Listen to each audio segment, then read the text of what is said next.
I'm sitting there, I got the moose, and I start going back to the house, and here comes the little old lady. She's kind of got some clothes on now, and she goes, "Did you find the moose?" And I said, "Yes, I did, ma'am."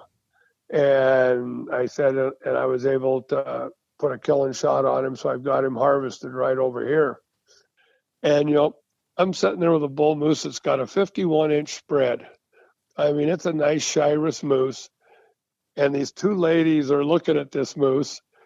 And the other lady looks at it, and she looks at her friend, and she goes, and she's looking at the animal. And she's going, I'm surprised that for such a big animal, it has such a small penis. I mean, these two 70-year-old ladies, that was the statement from them. I just, I'll bet nobody else has ever heard that one.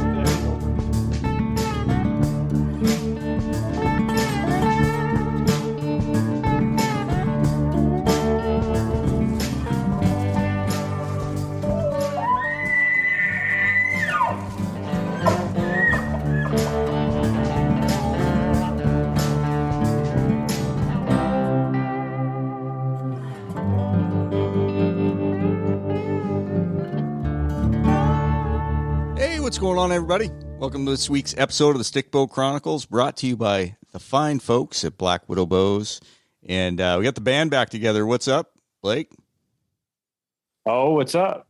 Fresh back into Texas from vacation, so back on the map. You got your batteries anyway, Get your batteries recharged?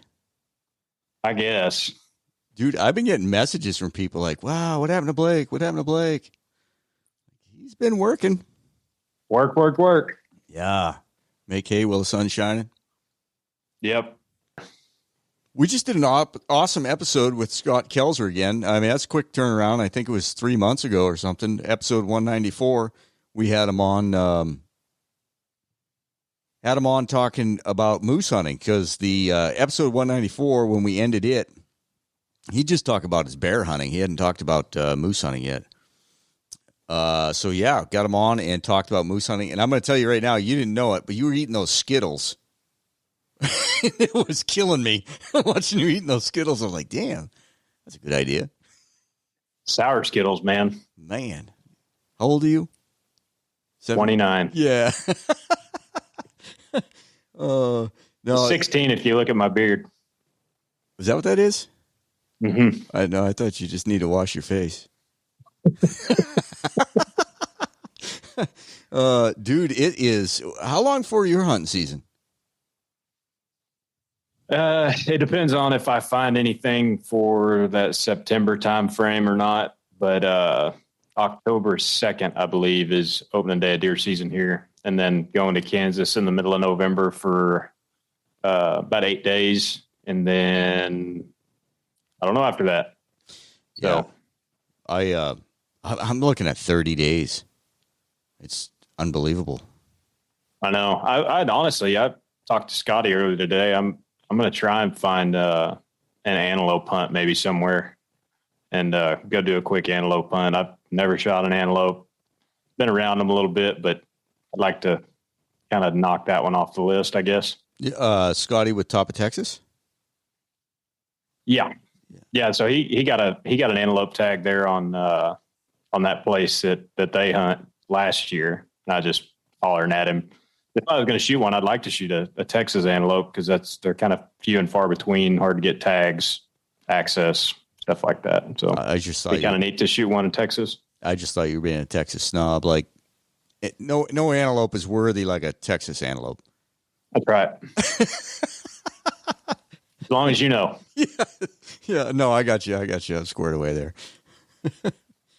No, it'd be easy for me to be pretty close, and yeah. So it'd be cool. Right on.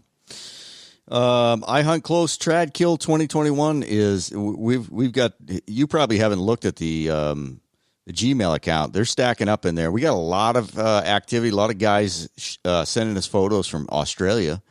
Yeah, cool. That's been cool. Did you see the picture I posted today of the cat? No, I have not. I figured I'd get some blowback, but I didn't.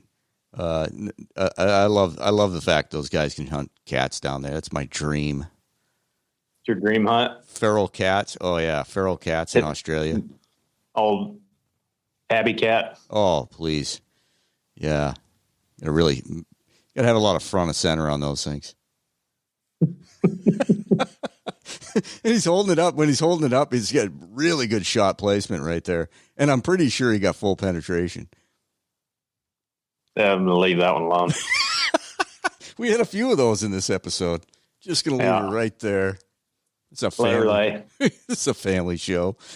So get those photos in your 2021 success photos. If it's your first trad kill, make sure you make sure you put that in the title.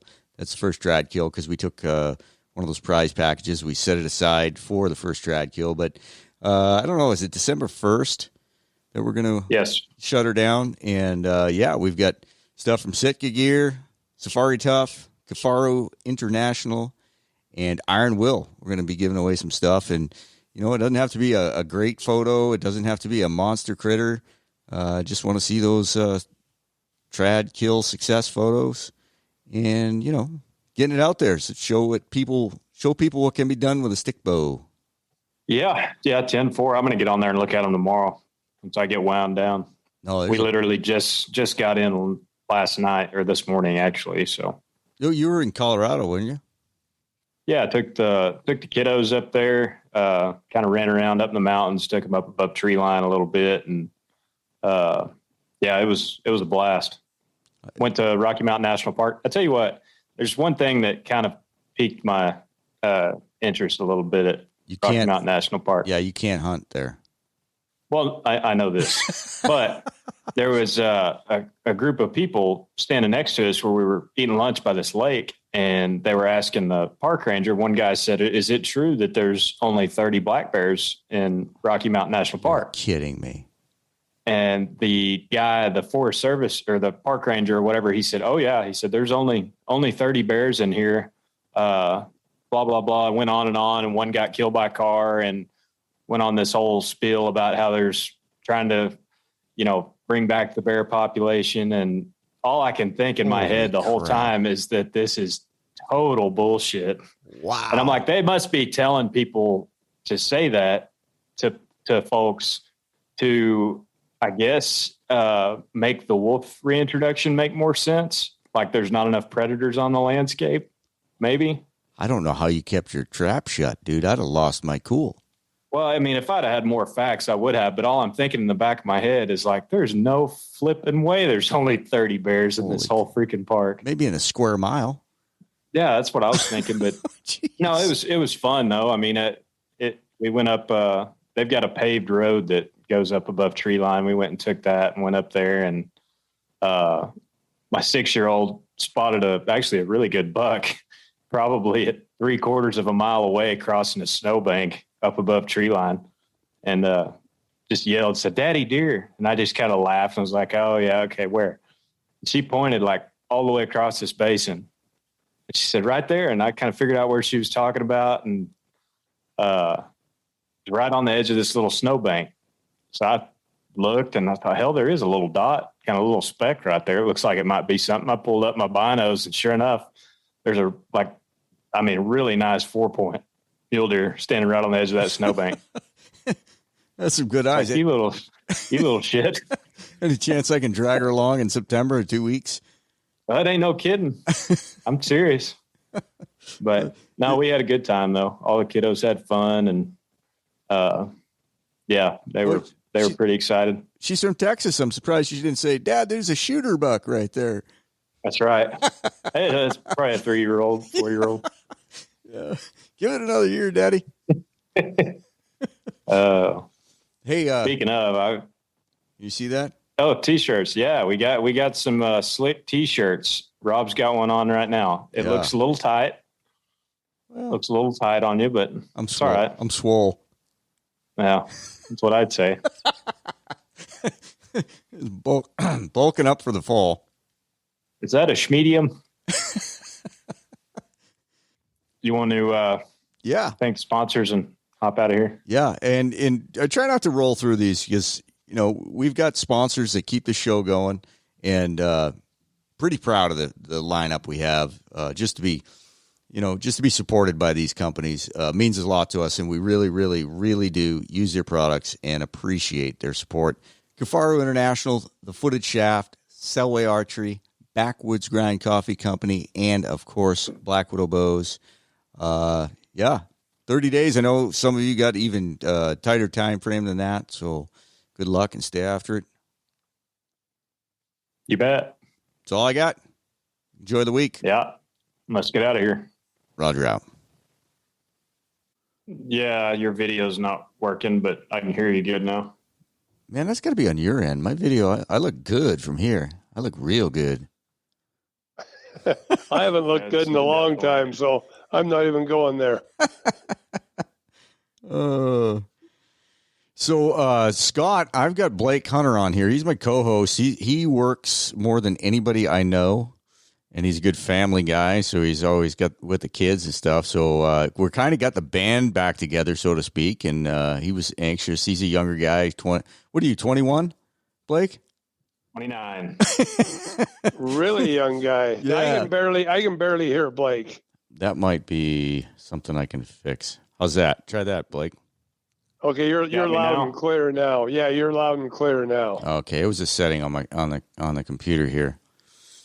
So, like I was saying, Blake's of the younger crowd, and he was pretty excited to get on here. He missed out the time that we visited and talked about your bear hunting.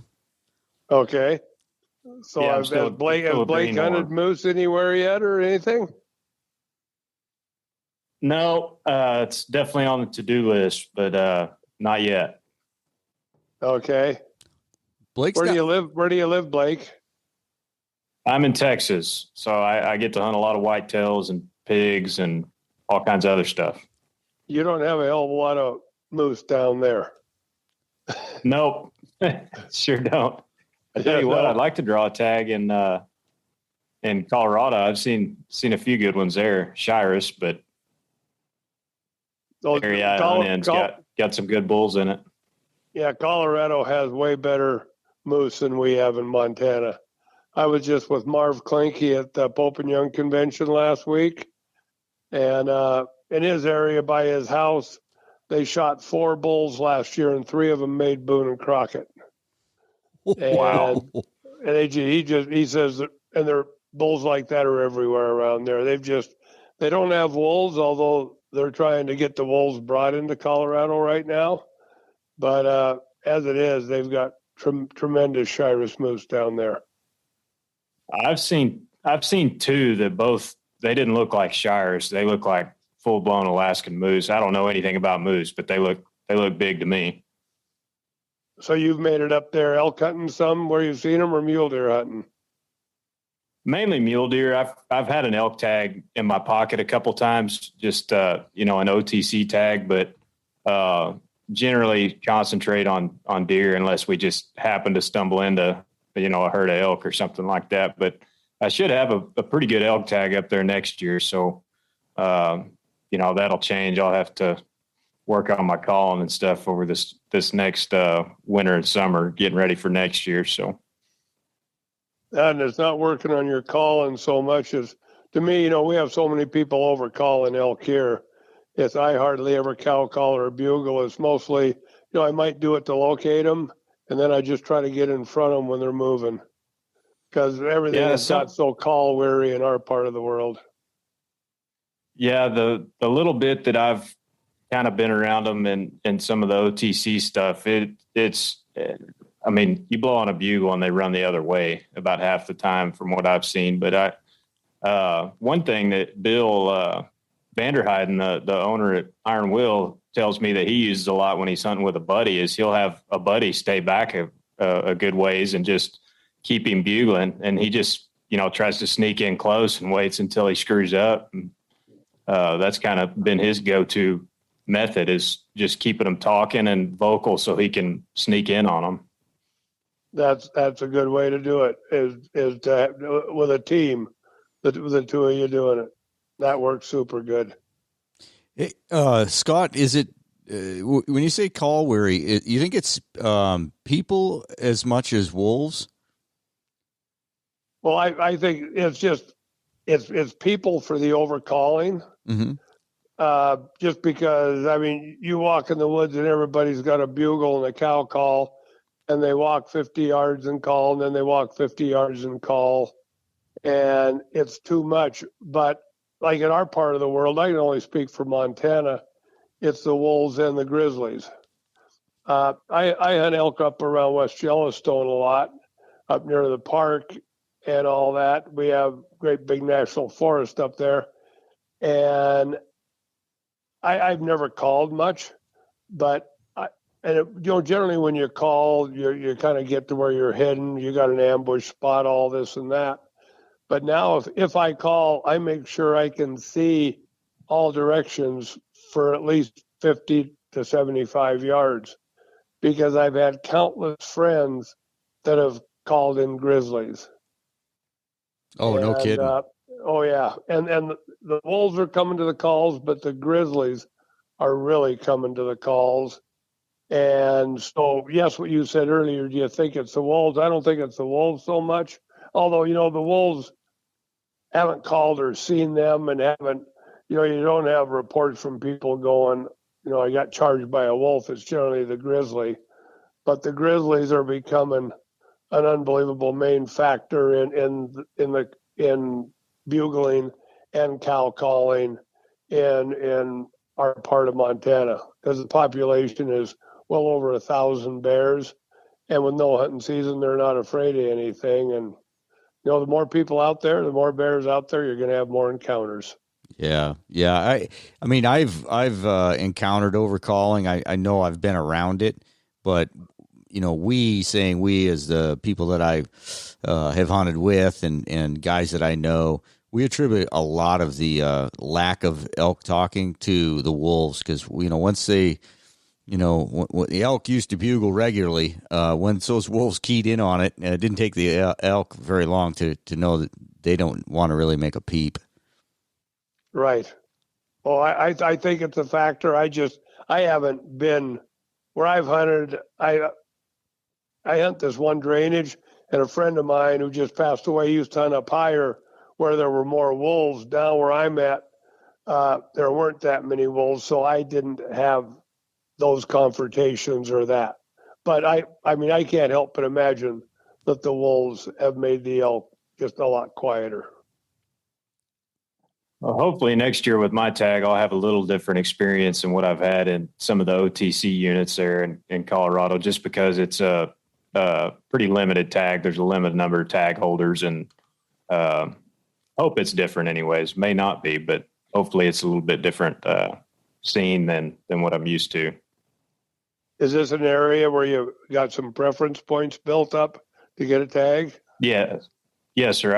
I've been building points for quite a few years, wanting to hunt this unit. So, yeah, I've heard good things. So we'll see how it goes. Hopefully, we'll get into them good. Well, good luck on that. Yeah, you couldn't have built too many preference points if you're only 21 years old. I mean, 29. Rob is pulling your leg. Oh, 29. I mean, I know guys that have got like 20 preference points and can't draw in areas. So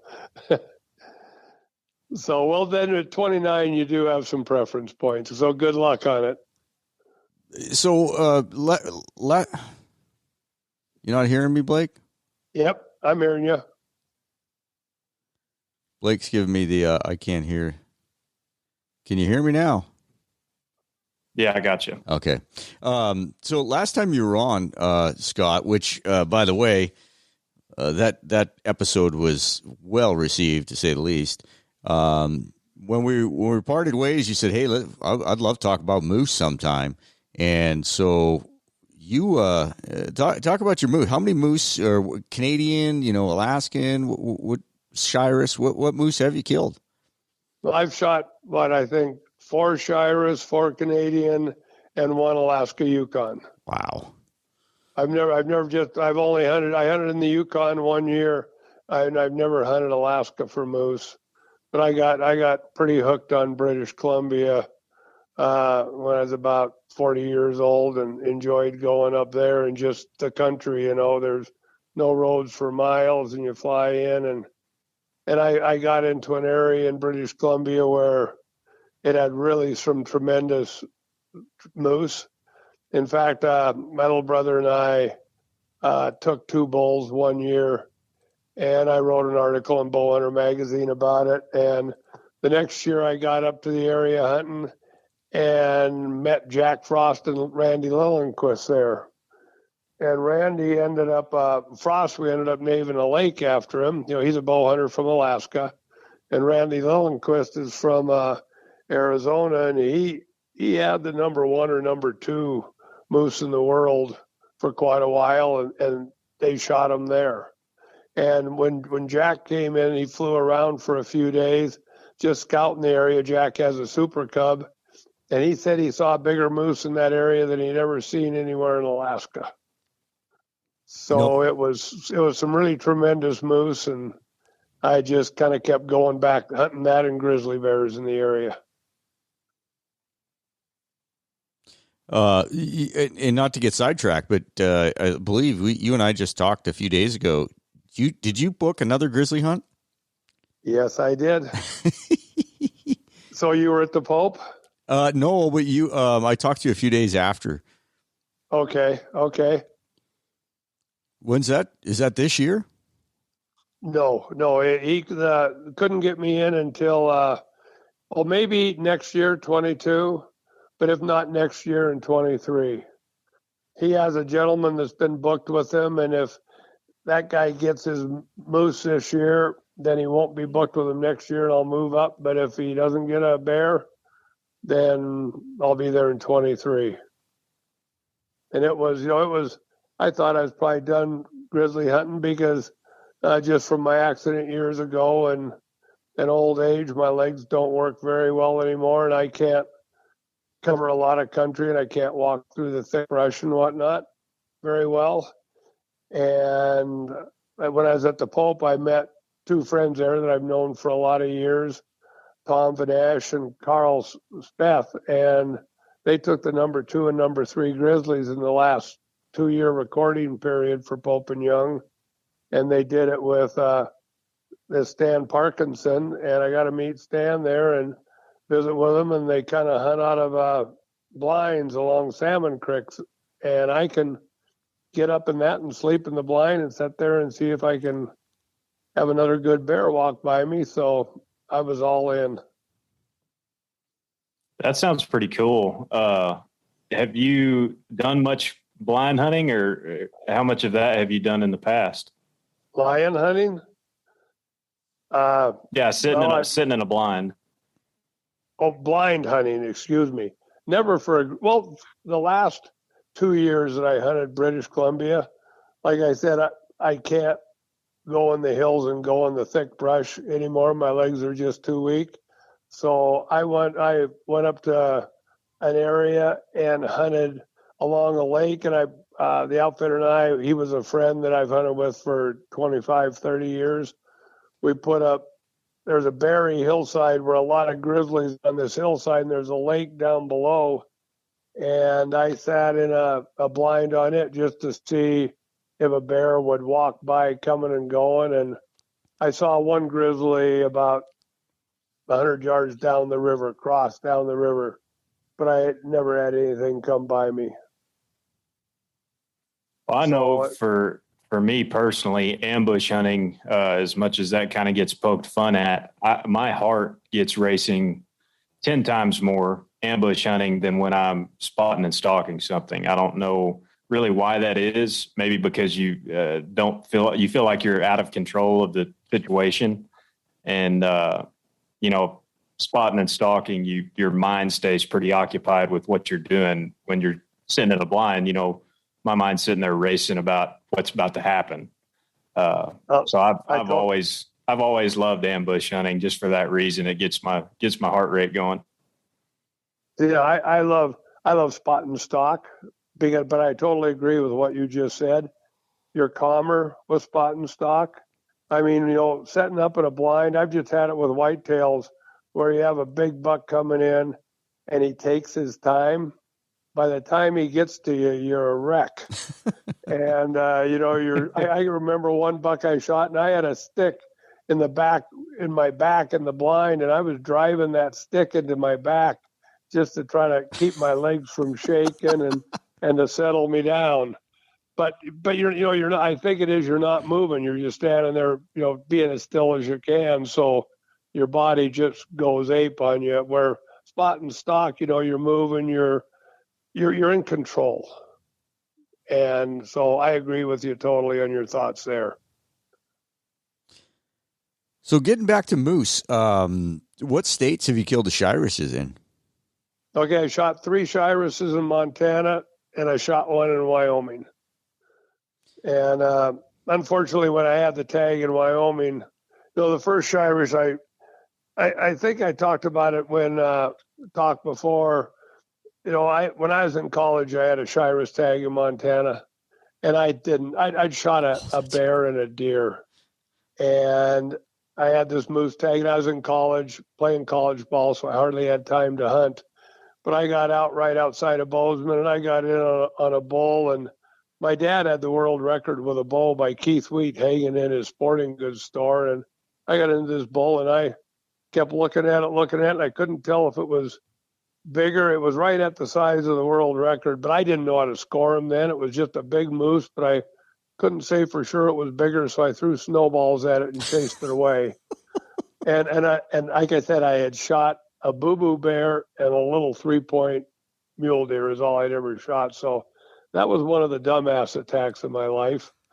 And there's been quite a few more of them since then, but that was probably one of the major ones. And I ended up, at the end of that year, rifling a moose on about the last day of the season when I got to go hunting again.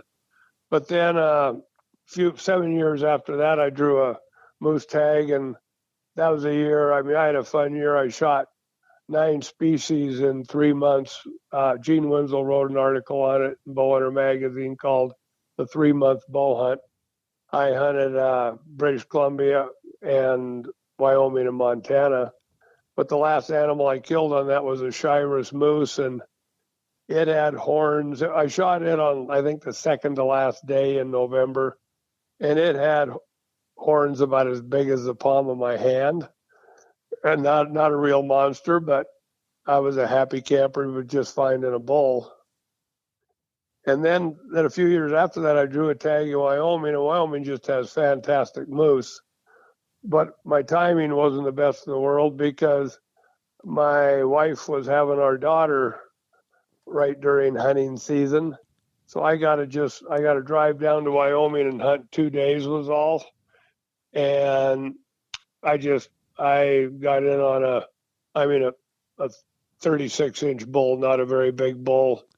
And I just had the 2 days to hunt. So I took it then, and I wish I could have spent more time down there because Wyoming just has, they're known for big moose. And I was up in the Bighorns where they have a heck of a moose population and good moose, but I did not do justice to the tag I had that year. And then I drew another tag in Montana. Montana, it isn't once in a lifetime. When you draw a tag, you have to wait 7 years before you apply again. I've got 2 brothers that have applied for, I think, almost 35 years and have never drawn a tag. I got a tag when I was in college. I waited 7 years, applied, got a tag.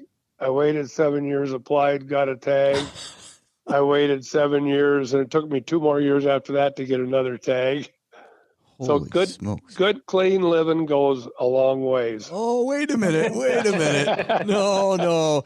If you listen to the beginning of the podcast, you and I did. I don't know what clean is in your dictionary, but we ran the parallel paths, and I wouldn't call it clean. Somebody's pockets are full at the Department of Wildlife. Yeah, that's more like it. But I got that moose tag up in the West Yellowstone area, and the wolves really weren't there in that big a force then, and we still had moose up there. And flying that fall, I saw a really, really big bull up Cabin Creek at the head of Cabin Creek, and that's the area I elk hunt also and all that. But I hunted and saw small moose and never found what I was looking for. Here I'm being more picky. I wanted a good representation and I know what it takes. All that, I'm an official scorer for Pope and Young, so I know what it takes to score well. And the bull I had seen was a Booner type. He was a big one, and I hunted, didn't come up with anything. And finally in November, the end of November rifle season, I had some gun hunters come out of way in the backcountry and tell me they had seen a couple bulls way up in there. So I got up the next morning and hiked 7 miles in and snow up to my knees and got up there and saw 3 bulls, and one of them was the best bull I saw all year, and got just a complete white out field. I had whites on in that. I got within range and was able to harvest that bull, and he was a 48-inch wide bull, and hit him good, and he just went a little ways. In fact, I've got a fun little picture with the other 2 bulls standing there looking at their buddy down. But then it snowed another 2 feet that night, and I got a buddy in there with mules, and when we got up there to the moose, all you could see was one hoof sticking out of the ground. Wow.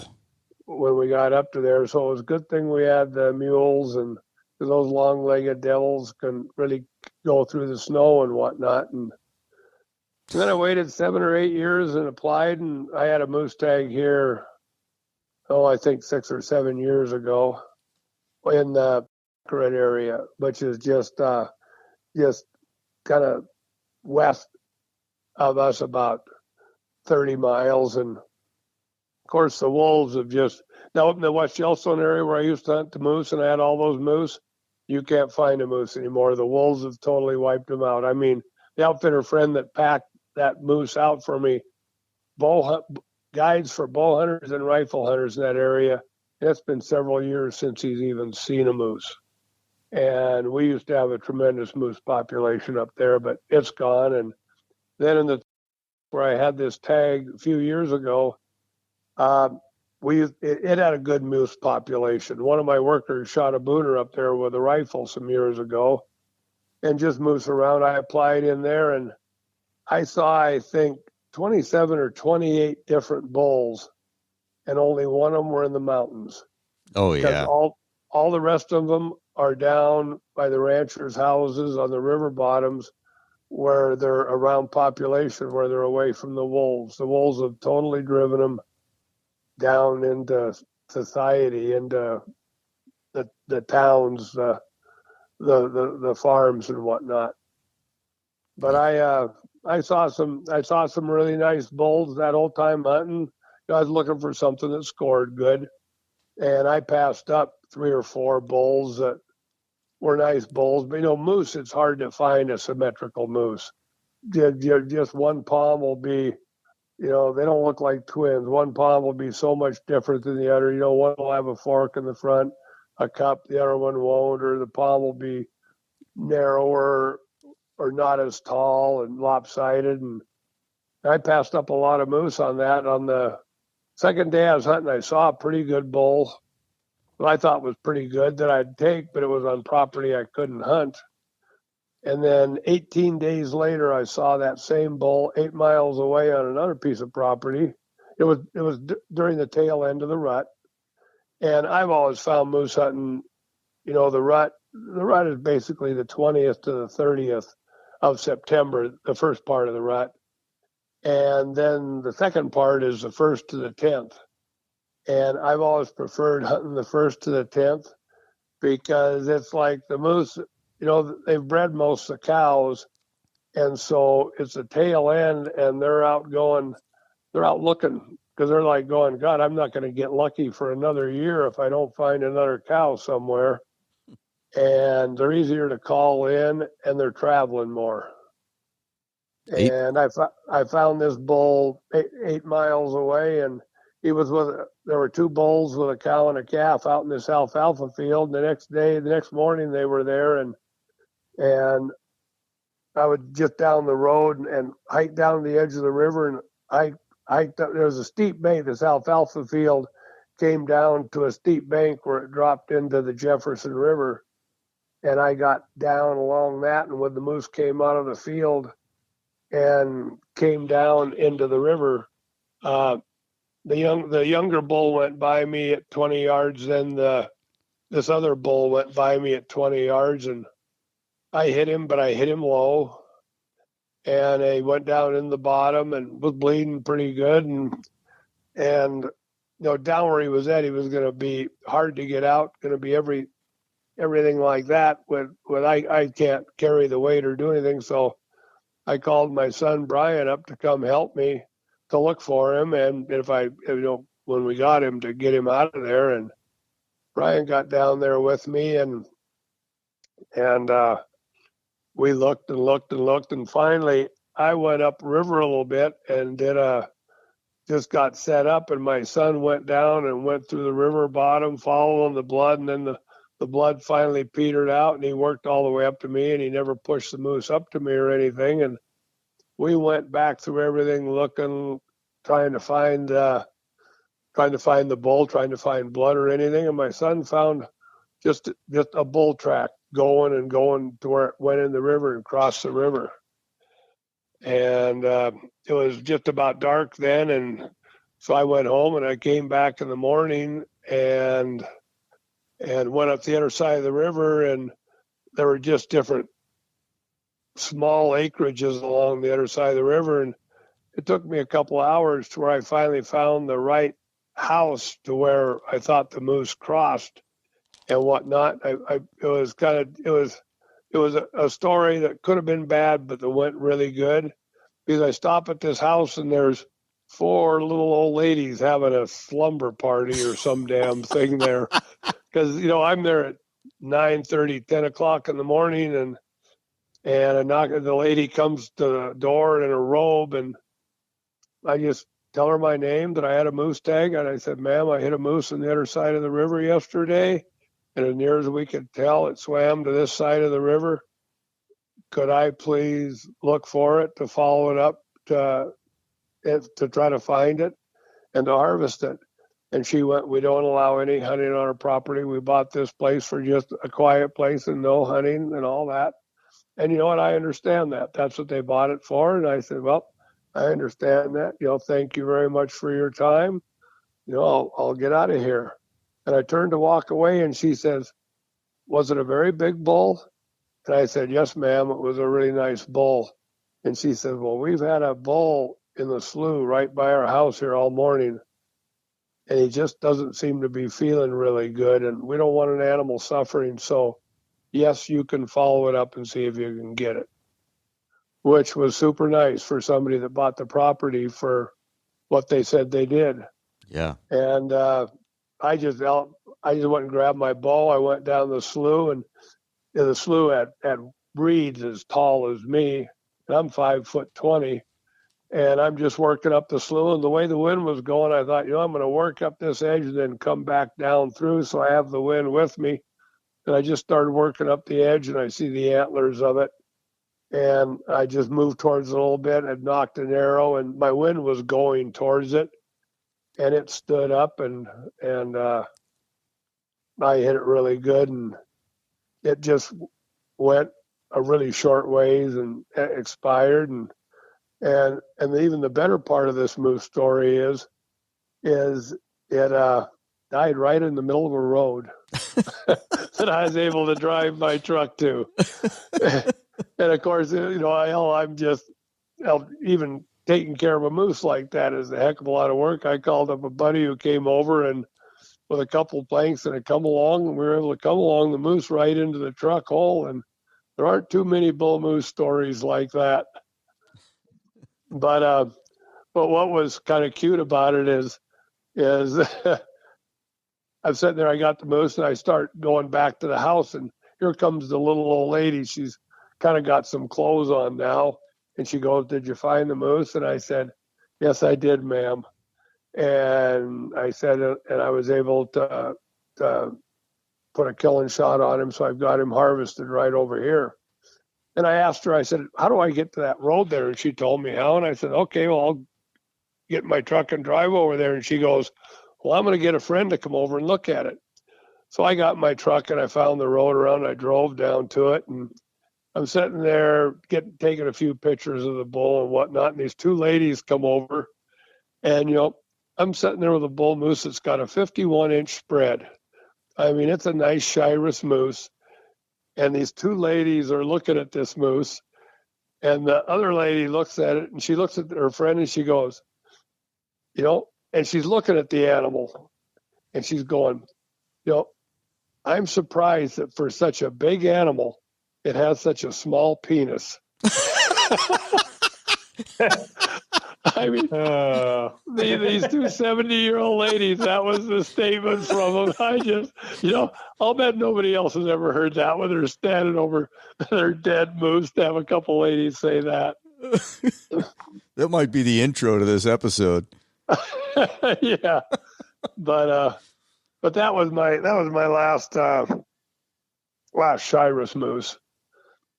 Well, that's a pretty cool story. I'm the resident idiot when it comes to moose, so I'm probably going to ask you some pretty silly questions. But I mean, when you're hunting them, I guess if you're hunting them in glassable country, you can rely pretty heavily on that. But hunting them in thick cover and stuff like that, are you just cold calling every once in a while and hoping for the best, just covering as much ground as you can and calling, or what's your repertoire, I guess, is what I'm asking. Right. I've done one hunt like that. No, we weren't successful on that hunt. This was up in British Columbia, and it was a river hunt where we were taking jet boats up a river, small river. I mean, not much of a river, and then floating down it. But in every one of the bends where there'd be kind of a muskeg marshy area in the timber, a swampy area going out, you'd get there and call. And moose, with those great big paddles, I've seen moose, let's say up to 2 miles away, you call and they can hear you. And an elk bugle is pretty shrill, pretty loud, whatnot. With a bull moose, it's just, oh. And they can hear that 2 miles away. And that's wild. Yeah. And then they start calling, so you'll get to a place in a bend in the river or whatnot, or wherever there's one of these marshy things, and call, but you need to stay there for a half hour at least, listening and giving them time to come in, because they can hear you a long ways away, but you can't hear them. So you'll sit and just call and see if you get a response, and then you'll cow call. And, a cow is, you've heard it on TV where the guys sit and go, oh. And,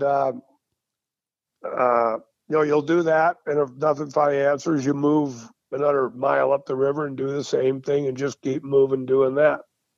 But my total preference for moose hunting in British Columbia and when I hunted up there a lot is just getting to a high vantage point, and you would sit on your butt all day, because high vantage point, you're seeing, let's say, a couple miles or maybe even more in at least 180 degrees to 240 degrees. And if a moose, the brush is so tall down there. It's taller than me in a lot of places. And a moose, if it lays down, it's not moving, whatever, you can't see them. But when they stand up and start to move, those big white paddles stick out like a wart in a bull's butt. And so in all the times in British Columbia, other than that one river hunt, I would just get a vantage point and set in glass. And then if you would see something somewhere, then you would move on him, get close, and start calling. And in British Columbia, they call unbelievably well. They're just, it's a big country, but there's not very many animals. It's a lot of square miles per animal. And if they hear a cow or hear something, a bull coming in, I mean, they're on the move and they're coming to you right now.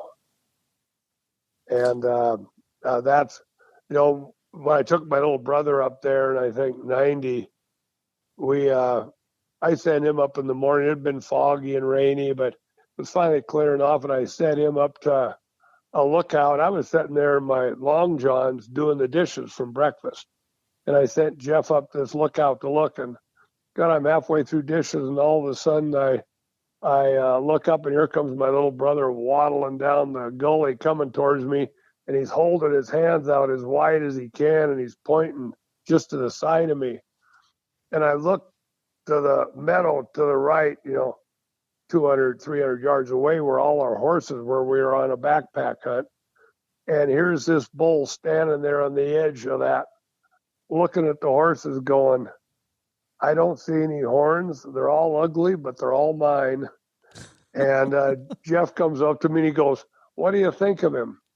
And I'd been in this area the year before. And I looked at Jeff and I said, Jeff, he's about 55 inches wide. I said, he'll score about 175. I said, if I was you, I'd wait for a better one. And he looks at me and he goes, I'm going to kill him. I don't blame him with him. He didn't listen to any advice there. But we went over there and just called a little bit, and the bull came in, and my little brother put a good shot on him. Well, a medium good shot. He had to get in and put another arrow into him, but he was 55 inches wide and scored 176. And so that was the first moose we saw on that hunt. And then I was once again on the same lookout point that I sent him up to 5 or 6 days later, and I had seen this one bull about a mile away in the timber, but there was a burn on that side. It was open, and this bull just had an attitude. Whenever another bull showed up in the area, this bull would just go kick the other bull's ass and chase him out of the area. And he had a couple cows, and so finally one day I see him moving. I see him just bed down near this lightning struck tree. So let me back up here a second. Why I told my little brother I'd pass on that bull. I was hunting this same place the year earlier, and I had killed a Canadian moose with Paul Schaefer a lot of years earlier, back in 76 or 77. And so I was looking for a really good bull, and we got there, and my guide called in this bull, and he got right into me to 15 yards, and we had signals where if I closed my hand, I wasn't shooting it. If I opened up my hand, I was going to shoot it. And the bull got in there, and I just closed my hand and said, nope, I'm not going to shoot it. And this bull was at 15 yards, and it was a world record with a bow. Huh? And I know it would have been a world record because the outfitter's son shot it, and it scored. The world record was 201 then, and it scored 205. And then a little later on that hunt, he called in the ugliest moose. Now I saw this moose chasing a cow, and it was just like a quarter horse. This cow was trying to get away, and this bull was just like a quarter horse, keeping her right there. But then a couple of days later, we got this bull by himself, and cow called him in, and he was the ugliest moose the ugliest big moose I've ever seen. He had narrow palms, but he had tremendously tall palms. And, the fronts on a moose, the cups, a lot of, you don't just want a single time coming out. You want cups you get a lot more length measurement, and they're just pretty that way too. And they have, a lot of them up there have nice cups. Well, this bull had cups about as long as my arm. They came out that far in front of him and had 4 on each side. And all told, he had 18 points on each side. But his palms were about 6 inches wide, was all real narrow. And the width of his palms was probably only 45 wide. But on a moose, you get the greatest spread tip to tip. And he had 2 killer tines sticking straight out from each palm. So his outside measurement probably would have been about 65 inches to possibly 70. But he was ugly. And Mark called him into 10 yards, and I just went, nope, don't want to shoot him. And then on the last day of the hunt, or third to last day of the hunt, I saw what I was looking for. I mean, just this giant with big, wide, heavy palms, cups, as wide as his fronts. His cups were as wide as his palms coming down. And he had 5 or 6 on each side, just a tremendous bull. And I was sneaking in on him and just coming over. I had him at 40, 45 yards. And I'm just coming over through this little dip to come up on him. And a cow jumps up between him and me that I didn't see. We didn't know was there. And she takes off and she followed him. And no shot. And I would have guessed him at scoring in the 230s to 240s. Get out of here. It was, he was just unbelievably tremendous. And then on the last day of the hunt, we saw him again with a cow and a calf. And we had to beat feet, rode the horses for a ways, got down there the last half mile. We're just going through the willows and the buckbrush. And we're getting in, and we're probably 100, 150 yards from where he was. And all of a sudden, we had a wolf come out of the willows and face me straight on. And I've always carried a wolf tag with me up there. And I knocked an arrow, and this wolf was standing there at 35 yards facing me straight on. And I hit it right down the throat, and the arrow came out by its tail. And when it turned to run, 3 other wolves ran off then that were in the buckbrush. So these wolves were hunting the moose then too. And we just let the wolf go, and we went in to swing in on the moose. And we got down to where the moose were, and the cow and calf were there. I had them at 20 yards. And whenever there's been a bull with a cow, I mean, the bull stays with the cow. He's not leaving her for any reason. But we never saw the bull again. I mean, don't know where he went. The cow and calf were there, but the bull was gone. And they were all alerted. Their hackles were up. My outfitter standing there with just a hatchet to use to rake the brush. And we got these 2 kind of not too happy moose 20 yards away. I'm just thinking the bull's got to be there somewhere, but not to be found. So what I'm getting at is I had seen some tremendous moose in this area. So that's why I looked at my little brother and said, I'd wait, but he decided not to. But then, back to where I was with, I see this moose, he beds down by this lightning struck tree. So the guide and I, and actually my little brother's guide, we cut down through the gully, got up the other side, got up there, we got near that tree, and I just went, you guys stay here. I'm gonna go in here and see if I can spot and stalk him. And I got in there a ways and couldn't find him. So I started to call. And on the 3rd grunt, all of a sudden he just started going, oh. And here he came. That's awesome. And I'm going, God, I hope this is him because he's coming in pissed. And he comes in and comes just above me, comes in. And there's balsam fir trees up there. And there's an 8-inch live balsam fir tree.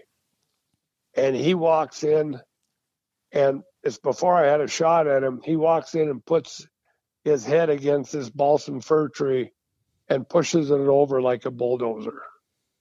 I mean, didn't rub his horns, just pushed it over, and the root ball came up and everything like that. And then he's standing there at 10 yards. And I hit him with the first arrow just right behind the shoulders. And then he just stutter stepped and came towards me about 4 yards and stopped. And I had another arrow knocked already. And I hit him again and just put that arrow right beside the other arrow. And he went up the hill and he went up the hill about 20 yards, stood there for a second, and then tipped over. But and to get an idea how big they are, I carry a tape with me. I put my tape on him from his back, the top of his back to his feet. They're 7 foot 4 inches tall. I mean, they are a really, really, really big critter. And that's why I like hunting them. I can generally hit them. There's not a lot of shooting over him, I'm thinking. Well, I can say I can generally hit them. That when I had my last Shiras moose, I saw one other. I forgot to put this in there. I saw one other, actually a better bull than what I killed, and it was up out of the town of Pony, and he was moving cross country, and I called him in. I went to the side of him and I started calling him, and he came in like on a string.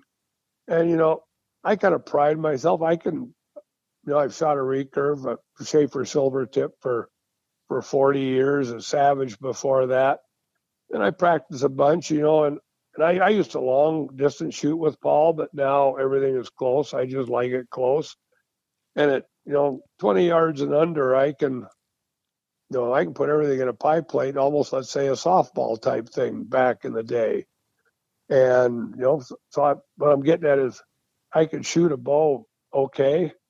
And I called this bull in to like 17 or 18 yards, and he stopped broadside. And I missed him bigger than life.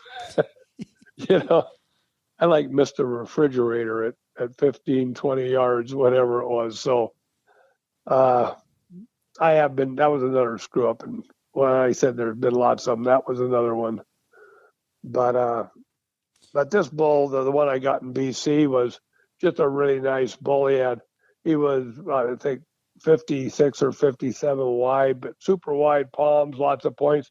His palms came down and they kept getting wider all the way into his cup and everything. And he scored, I think, 196 something. And just a really, really, really nice moose. So that's the kind of moose that we're in that area. Well, just so I can kind of frame an idea up in my head, you said that one bull that you saw up there was pretty close to 230, 240. How does that translate to like an elk? Is that like a 400-inch bull elk? That's like bigger than a 400-inch elk, like a 410 or more. I think the world record Canadian is 240 something. I mean, that's with a rifle. Right. The world record with a bow is in the 220s. And to give you an idea about, I said Randy Lillenquist, I think, had the world record for a while. Randy Lillenquist and T.J. Conrads were up there. And an outfitter kid that we had there name is Pete McKean. And he's maybe one of the best callers of anything I've ever been around. And Pete at one of the Pope and Young banquets, I think 6 years ago, in the Canadian moose category, took the first, second, and third moose for that period. But he was with Randy when he called Randy's bull into him, and Randy shot it. Now Pete bow hunts, and Pete had a tag in his pocket. He called this bull into Randy, and Randy shot it, and it's like 222 or 224. I mean, it's a hell of a Canadian moose. And while they were sitting there taking care of Randy's bull, the big one stepped out. Wow. That Pete said would just made Randy's bull look diminutive. And Randy had his bow there that Pete could use. Randy's right-handed, Pete is left-handed. So Pete couldn't borrow his bow and shoot his bow. So, but what I'm getting at is that area just had that kind of moose. Pete said that moose he figured was in the 240s. And that was at a lake we call Cindy Lake. And at DeZella Lake, another lake up there, a rifle hunter, one of the years I wasn't up there, or I was at another place up there, a rifle hunter shot a 70-inch Canadian. And I think Cabela's or somebody bought that for a lot of money, because I think there's only been one other Canadian that ever measured 70 inches wide. You know, in Alaska, a 70-inch moose is like the holy grail. That's an absolute monster. You're talking a different species as well, right? Alaskan Canadian. Well, yeah, you're talking the Alaska.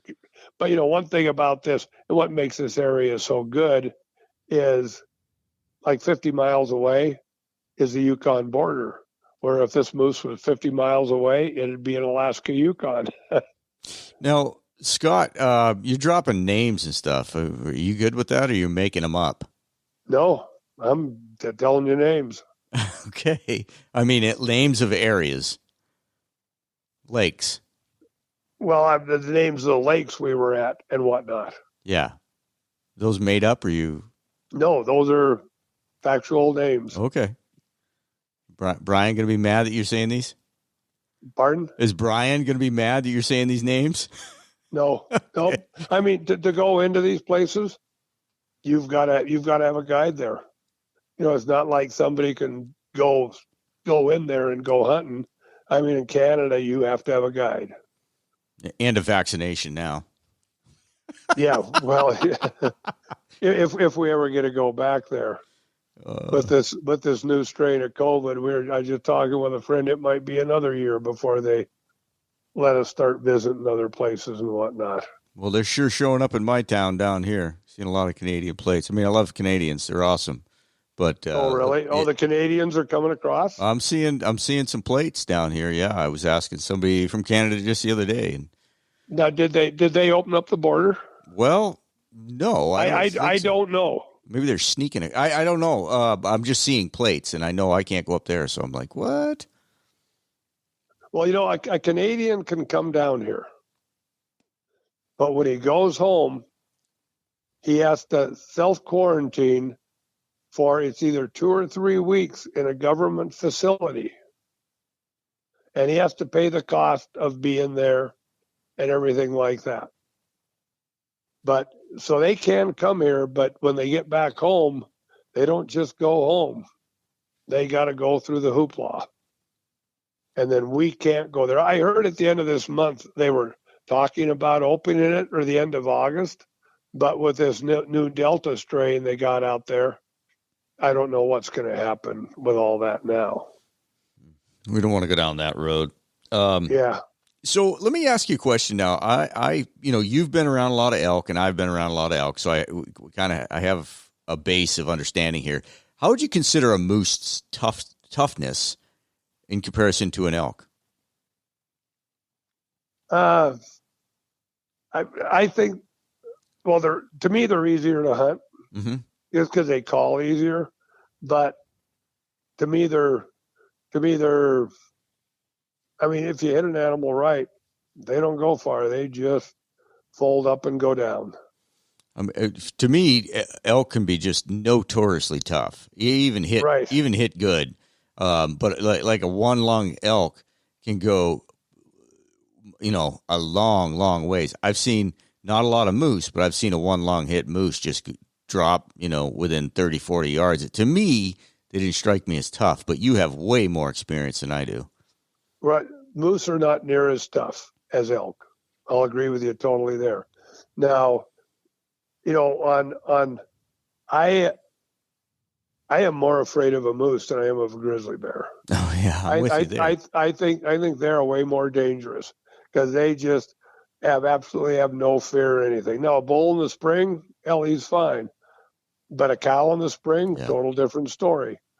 But in the fall, a cow really isn't a danger, but a bull, they're the meanest thing out there and the biggest thing, and they can go forever.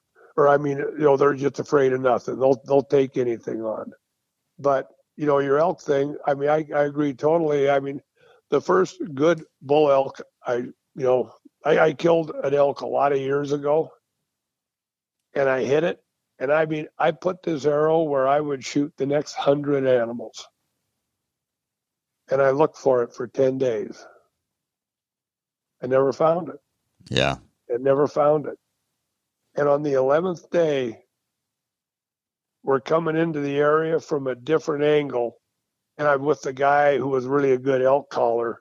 And we're coming in, we're about 3 miles away from where I hit this bull. And we're going along, and all of a sudden I see this elk standing there, and he's just standing there. And I look at Mike and I go, that's the bull I hit. And he's just standing there. And I walked up and I hit him with an arrow, and he just took one step forward and died. But he smelled rotten. I mean, he was alive. Really? But he was dead. Wow. But he had made it 3 miles and was still alive 11 days later. And like I said, I hit this bull where I would shoot the next 100 animals in a heartbeat. So that just goes with your toughness thing of what they can do. And, this wasn't one lung. He was totally broadside. This was 2 lungs right behind the front shoulder. Yeah. Are you saying the one that you said was rotten on the hoof? Are you saying that was double lunged? Yes. Wow. Arrow still in it? Nope. The arrow was a pass through. I shot a whitetail buck here a few years ago, and I shot it, and I called my son up, and I said, I think I just screwed up. I said, I think I just shot a young buck. I said, a nice buck, but I think I shot a young buck, because he wasn't that big in the body and thin horn, but, nice deer. And, I mean, I pinned him at like 15 yards. I finally get out of my tree 45 minutes later to just go get him. I'm just happy sitting up there watching other critters. He had ran up this little gully. I get out, I go and pick up my arrow. It was a pass through. And I look up there, and he's standing up there. Kind of right where I saw him going. He's standing there looking around. I go, geez. So I climbed back up my tree. I sat up the tree the rest of the day. An hour later, he walked out, and he walked out in this meadow, and he finally ran into some coyotes. And the coyotes pushed him back into the draw that I was where he had went after I shot him.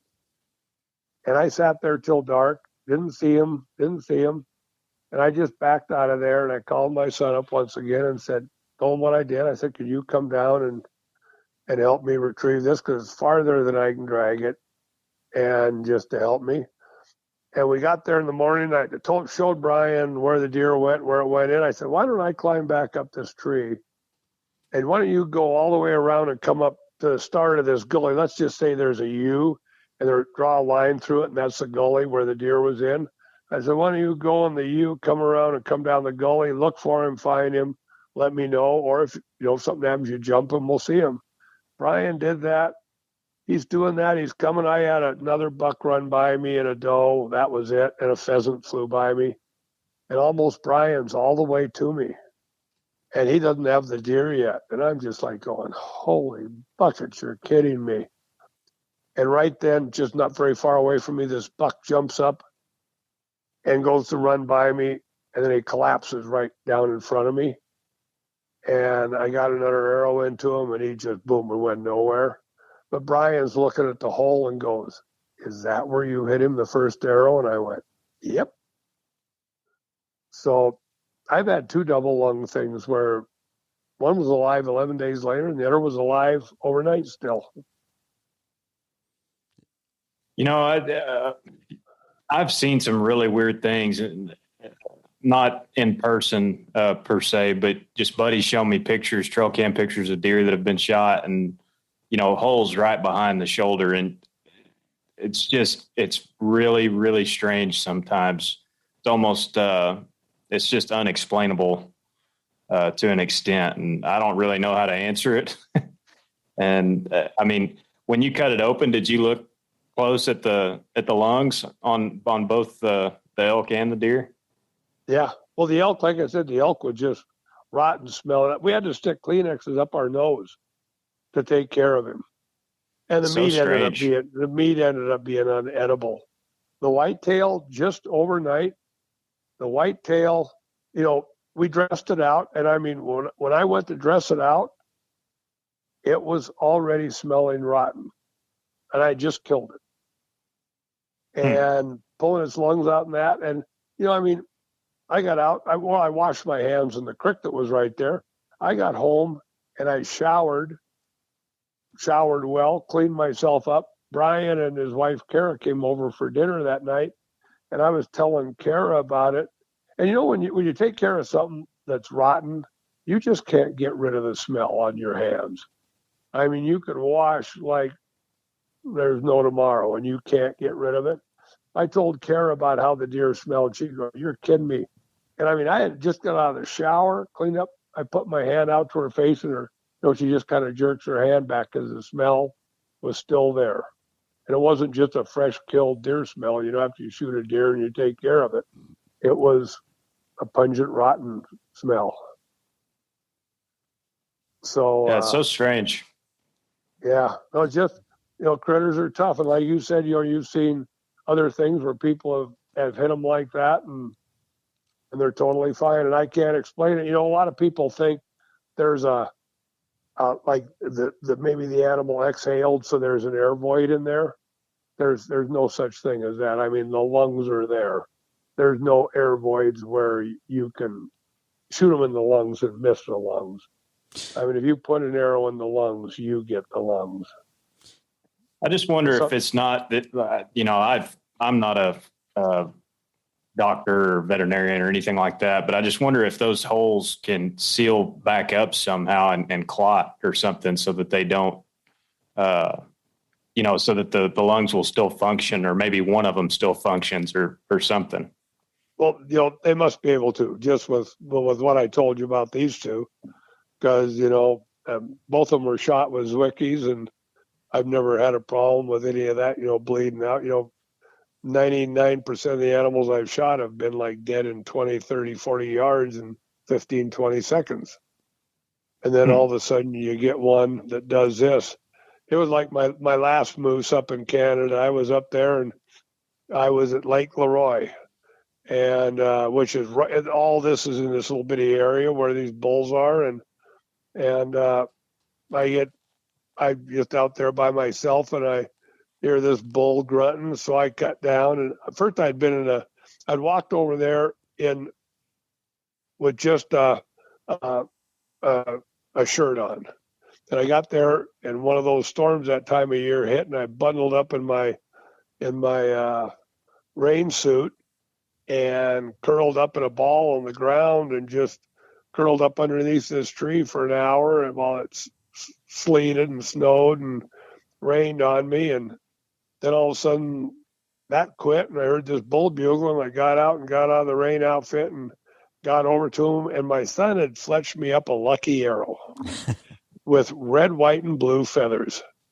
And I think it has 2 white ones because I shoot 4 fletch. So I had that arrow, and I called this bull in at 20 yards when I shot. I tucked it a little too tight. I hit him in the shoulder blade.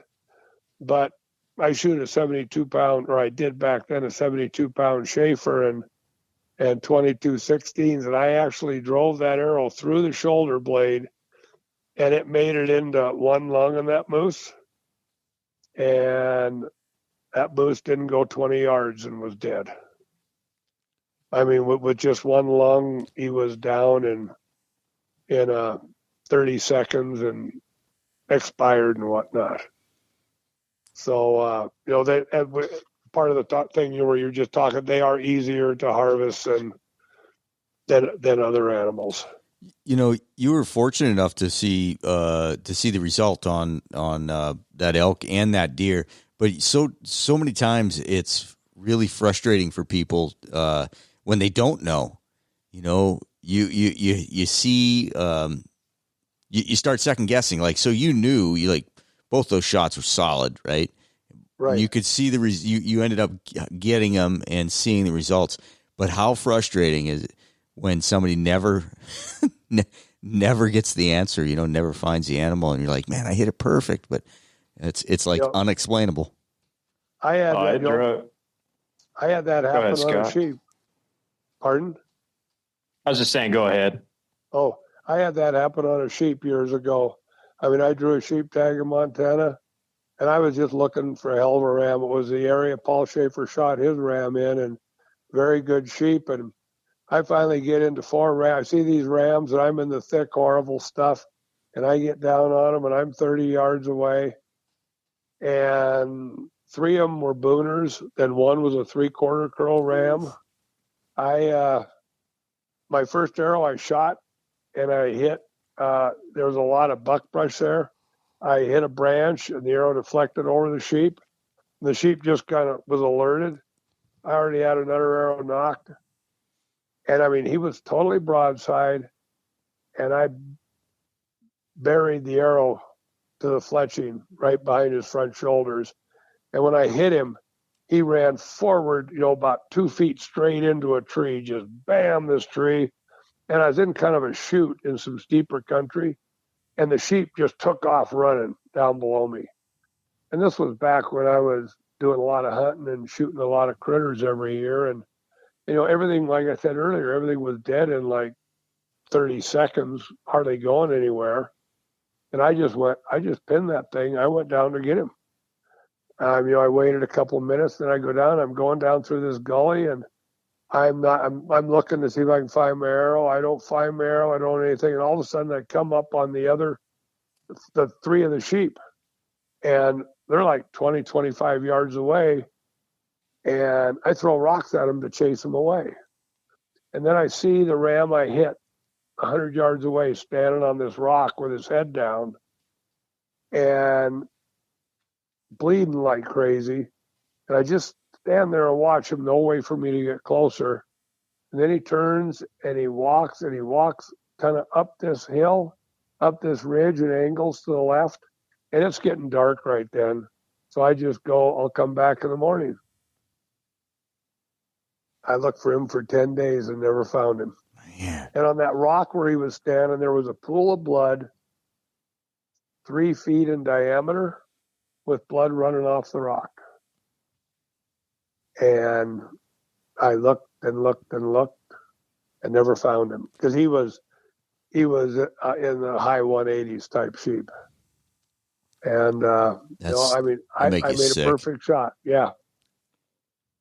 If there's ever one I wish I would have found, that was him. But so I've had the good experiences where I luck out and find like that moose I told you about, where the little old lady has helped me look. I've recovered animals a day after, and I've recovered like that one elk 10 days after. But then had a couple that didn't never recover. Well, anybody who hunts for any amount of time, it's going to happen to you. It's happened to me a couple times. And, talking about Rob mentioning that you got closure on that elk and that deer of knowing what happened. I've the biggest whitetail I've ever had in front of me. This was with a compound a few years ago. And, just quartered away 30 yards, looked like I pinwheel him, and he runs out in the wheat field in front of me and starts eating after the arrow hits him. And I've got it all on video. I was videoing the whole thing, and you can hear me on the video. I'm like, what in the hell is going on? This deer doesn't even know he's dead yet. I hit him right in the last rib, quartered away, pretty steep. And anyway, come to find out, 10 days later or 2 weeks later, can't remember, my dad's best friend shot him with a rifle, and the arrow had went in the last rib, deflected, and went in between the hide and the rib cage and exited out on the same side and basically never entered the body cavity. And on the video, you couldn't tell it. It just looks like my fletching just disappears right into the, right where I was aiming. And right. just kind of a freak deal. And had, David not shot him a couple weeks later, I would have never got the answer to that story and never figured out what happened. Man, I got to say, Blake, you make a shot and the buck runs off, especially a big buck like that, and then starts feeding. There's nothing says you suck like that. I was, using some very choice words sitting in the tree stand. That what buck, is this? That buck is flipping you off. No, I got it all. I've got it all on video. It's on my Instagram page. You can watch it. He walks out in the field, and then at one point started sparring with a smaller buck. Just and you lost a little confidence then? Yeah, just giving me double birds. I shot a deer. Paul Schaefer was coming to pick me up. I was hunting a ranch up near Augusta that Paul had got me on. And I was actually just starting to pull back on a 2x1 because the 2-point, the horns came out of its skull and wrapped around and went right in front of its eyes, kind of like if you did a Y with your fingers over your eyes. And it was just a neat freak. And I thought, God, this is cool. Then all of a sudden, this 4-point, my first Pope young whitetail, just walked out at 20 yards. And I'm pretty high up this tree, and I got nothing between this deer and me. And it's the only animal I've shot in 40 years not using a Zwicky. I had a snuffer on that day. I was just trying snuffers. And, I mean, this deer is right in front of me. So, where I said I told you I hit the deer perfect, that one that was my son, I did, and the hole was there. I hit the elk perfect, the holes were there. The sheep, I say I hit perfect. I thought I hit it. I go, I'm damn sure I hit it perfect.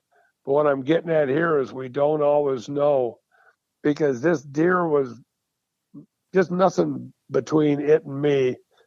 And I shot and I hit it low and I'm in a steep angle, and I hit it low in the chest, and it just bolted. And I went, oh God, I hit it way too low, but it's in that area, but way too low. So I just got out of the tree and I went down to the cafe and waited for Paul to show up. I had a bite to eat, and Paul shows up, and I told him what I did. And he said, well, let's go look for it. We went out there, got to where I hit the deer, walked about 5 yards, and there's a deer laying there dead. Now, I mean, if you shoot at a deer and you're at a steep angle and you hit it low on one side, it's going to come out, the arrow's going to come out barely on the other side. This snuffer came out just below the backbone on the other side. So that deer had twisted and laid flat. You know how whitetails can do. Yeah. I didn't even see it. I mean, I got nothing between me and that deer at 20 yards. I never saw that happen, but I'm pretty sure I know where I hit it. Well, I knew where the arrow went in, but I didn't have a clue where the arrow came out, and it went nowhere. You got some. It's funny you say that. Pardon? I was going to say, it's funny you say that. My dad shot a really big deer a few years ago, and we never found it. We followed blood for like 100 yards. It petered out. We got a dog on it. Dog could never find anything. And he's like, man, I know where I hit this deer. And he said, I know I made a good shot. And again, 2 weeks later, shoots it with a rifle. The entry hole is like mid-body, tucked tight behind the shoulder, just perfect. Exit holes in the top of the backstrap. That deer had ducked did and the rolled same thing? so hard. Yeah. In between, pretty much in between the hide and the rib cage, and came out the backstraps and the top of the backbone. He had rolled that hard getting out of there, and that was at 26 yards with a compound. Oh wow! So they can get the hell out of the way if they want to. That's some Matrix stuff right there. Back to moose quick here. I was just thinking about recovering things. I had a good story with my son. I took my son up to Cindy and Bonnie Lake a couple of times. And the first year we go up there, my chiropractor buddy Greg Hoyle was with also. And I'm with this Pete McKean, who I told you could really call critters well and whatnot.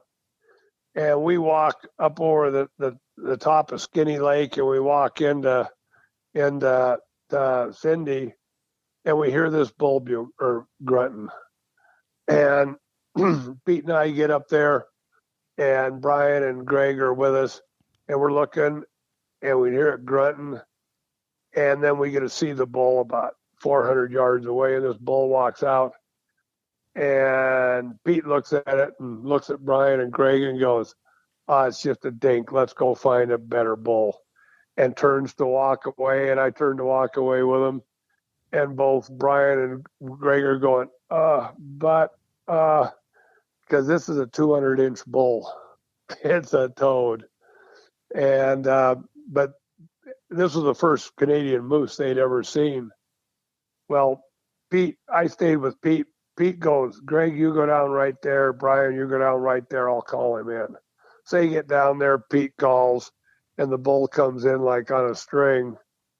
And when it walks by Brian shoots and hits it in the guts. I mean, just, I told you about me missing a moose earlier. Kind of that thing where pick a spot. Who wants to do that? and Brian hit it in the guts, and it runs out towards this lake.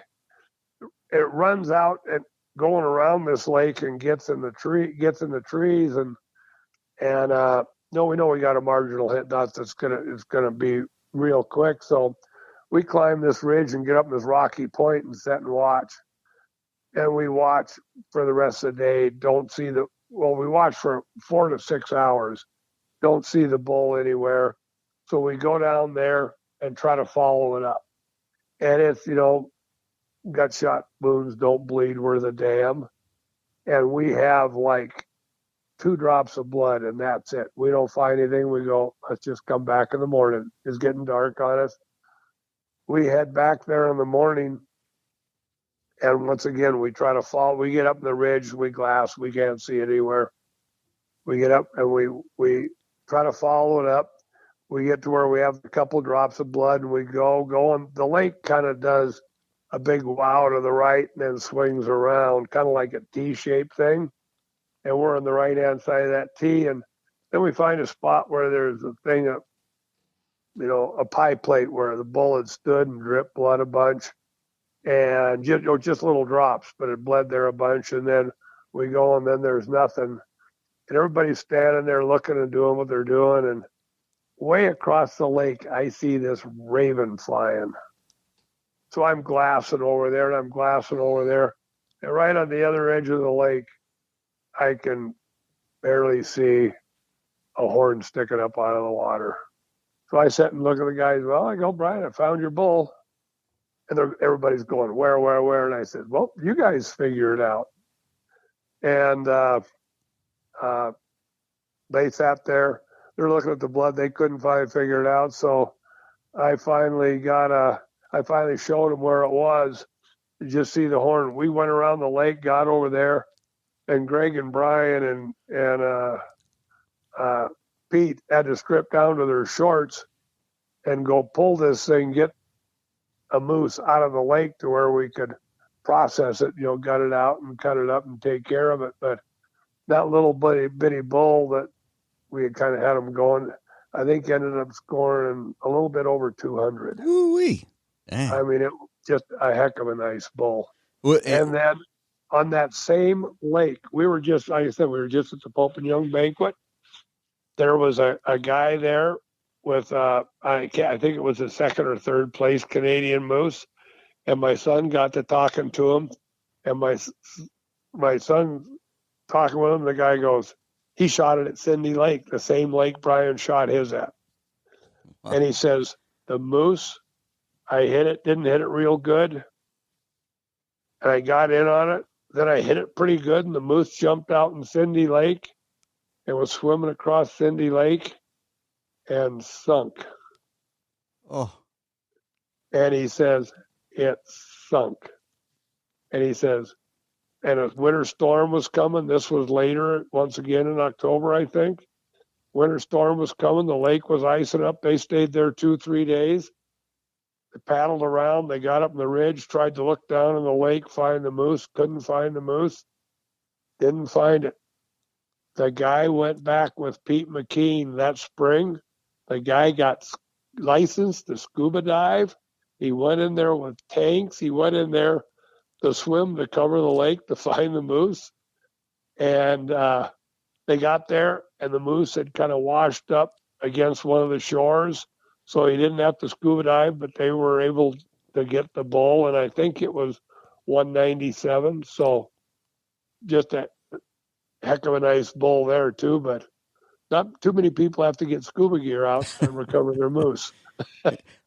So I want to jump back now. You talked about how not just intimidating, but how truly dangerous they can be. Cows in the spring. I'm with you 100%. Now, one of the cool things, again, I drew one tag in Idaho, and I was able to hunt one year, but called in moose before. I don't know if it's a real term, but when they come in and they're trying to show their horns off, right, and their eyes are rolled back in their head, and all you see is whites of their eyes, and they turn broadside and they kind of rock their horns back and forth. I'm sure you've seen that, right? Yep. To me, it's intimidating, but I don't think that they're ready to go at that time. To me, they're just kind of showing off. But man, talk about getting your heart pumping. Well, I think right then, and I can't remember if it was Kurt Wells or Dwight Shue had the moose do that, and it ended up taking them in that video. Oh, you're right. It was Dwight Shue. You're right. Yeah, and but it was they get the rock in their head like that, and they're coming in, and if you do something to set them off, I think they're being intimidated and they're showing you what they got. They're like going, I'm a mean, tough son of a bitch, and if you want some of this, come get it. And so, I had a moose one time. Now, this wasn't one that did that. I had a moose tag. Well, a year I shot that little bitty paddled one. Earlier in the season, I got in on a little bull, and it was early, so I didn't take him, but I had a rubber blunt, and I like doing that. I always carry one of those, and I got in on him, and I rubber blunted this little bull.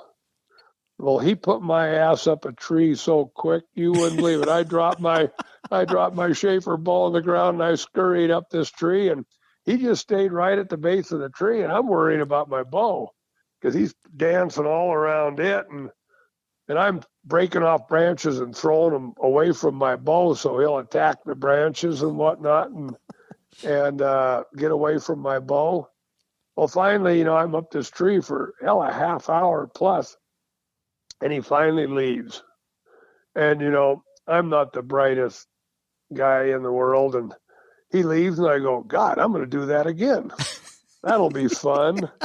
So I climb out of the tree, and I get my blunt, and I grab my bow, and I just start down. There's a little bit of snow on the ground.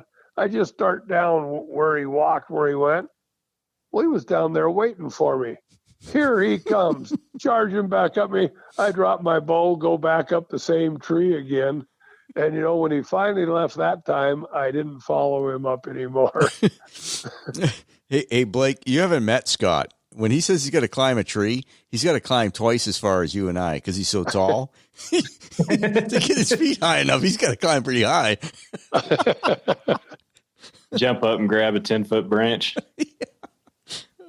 Years ago, my little brother and I were up at West, and we were bear hunting, and we're walking up the road at Beaver Creek.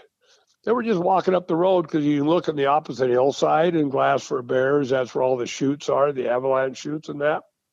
And God, we're walking, and all of a sudden I just look on the road in front of me, and here come two grizzlies coming right at us at a run. And they're about 50 yards away. And I just look to my left, and there's a tree to climb, and I just drop my bow, and I scurry right up this tree. And all of a sudden, I look over, and there's another tree right beside me. And my little brother's short, pudgy little guy. He's 6'1", but he's had a few pounds on him. And I look at him, and he's up this tree that's like 3 foot in diameter. And there's not a limb for 10 feet. And he's perched on top of that limb like a robin, like a baby robin. I look over there at him, and he goes, thanks. And I go, what do you mean? He says, for giving me the warning, because when I saw the bears coming, I didn't say bears or anything. I just climbed the tree. And he happened to look and see the bears. And he says, I grabbed hold of that tree to climb it. And he says, you couldn't stick your arms wide enough to try to climb something. And hell, you can't climb that. So I said, how the hell did you get up there? He said, I jumped. I mean, he has never jumped 10 feet in his whole damn life. But with two grizzlies coming in, he did. And then the bears came in right at the base of our tree and walked around us a little bit, and then finally left. And then when they left, of course, we followed them up and got in on them again, but not to blunt them, and we didn't get real close. We got within 100 yards. But that was my one instance with being treed by grizzlies. Oh, that's funny stuff. That's too funny. Real quick, what's your setup for moose? Like if say Blake here, he wants to hunt moose. You know, what are you using? I mean, we all know, you know, heavier arrow and stuff like that. But what were you using? Well, when I shot all my moose, but the last one, I was using the 72-pound Schaefer and 22-16 arrows and black diamond heads. You know, the Eskimo, the 4-blade.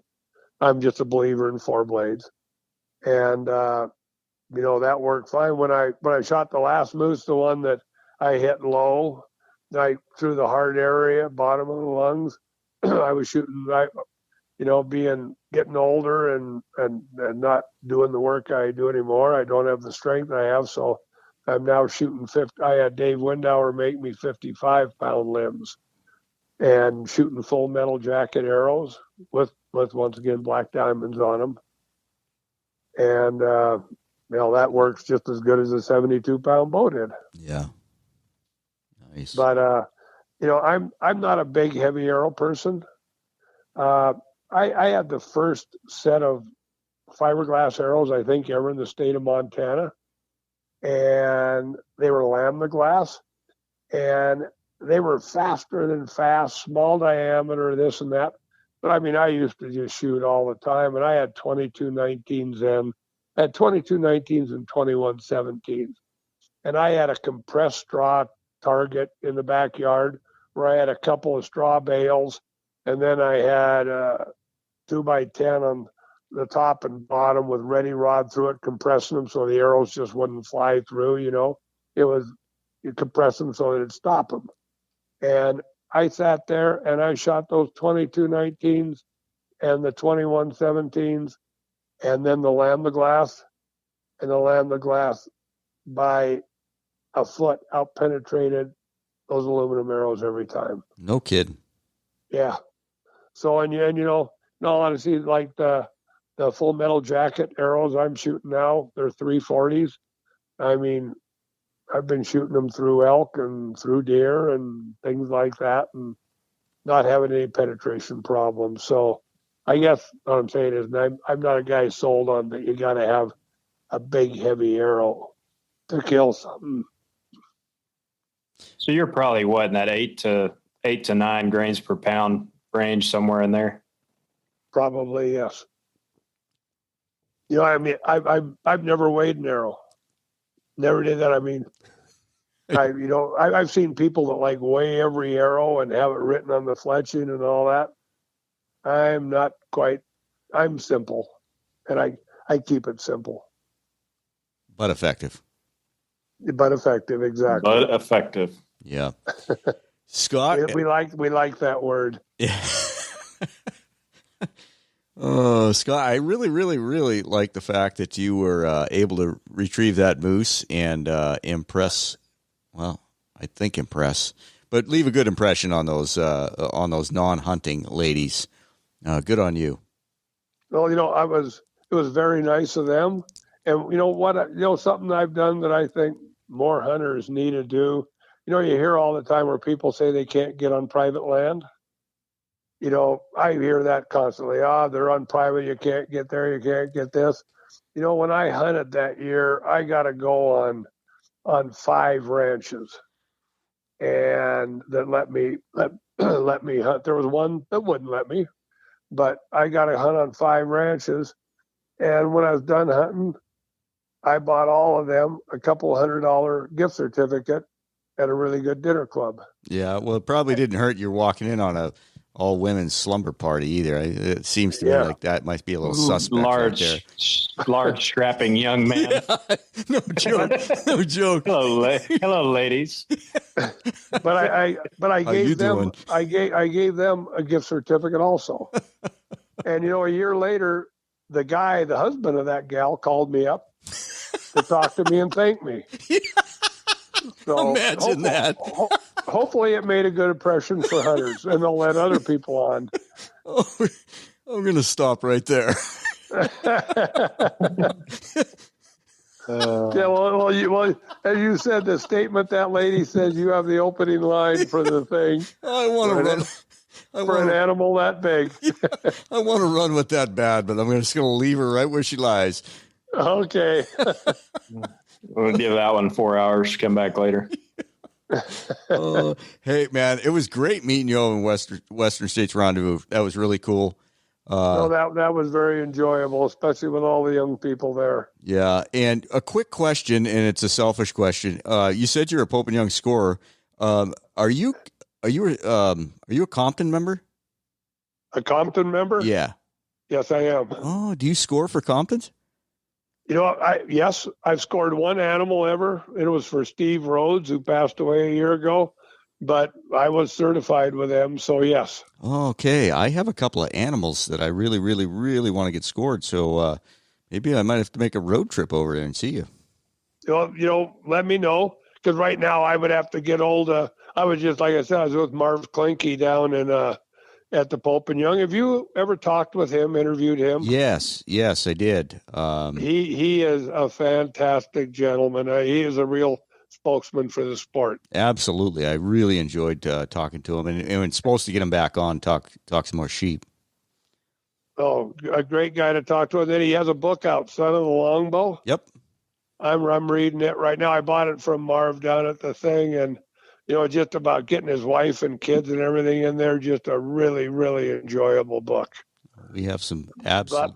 But if you want something scored, get a hold of me, because I would have to get a hold of Marv and say, Marv, I've got to score these animals, so I want to get some of your official forms so I can get it done for him. Oh, that'd be awesome. I'd have to make a road trip over there. There you go. It's pretty good. You don't want to do it right now. It is so smoky here. You don't want to be here. No, same here, buddy. Same here. Okay. Hey, we need to stay in touch, and I appreciate your time. Okay, sounds good. And it was nice talking with you, Blake. And hopefully we'll see you up here moose hunting sometime. Absolutely. Thanks, Scott. I appreciate it. It was nice talking to you. Okay. Have a good evening, gentlemen. Yes, sir. You too. Okay. Bye.